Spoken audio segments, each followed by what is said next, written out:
Sa pagsisimula ba ng negosyo, kailangan may perfect timing?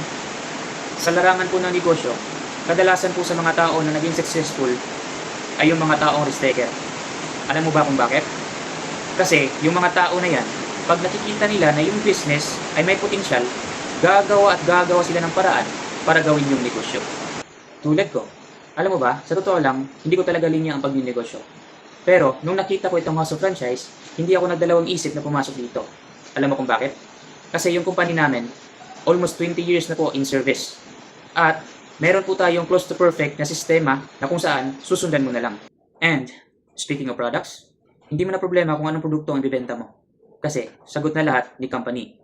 From food, health, beauty and wellness, at digital services. Take note, itong mga produkto po na ibinibenta natin, is hindi lang po ito ordinaryong produkto.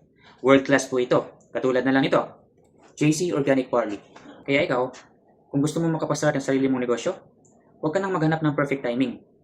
As long as willing kang matuto, as long as willing kang magsakripisyo, as long as panghahawakan mo yung mga DPs why mo kung bakit ka papasok dito sa negosyo, mag-start ka na.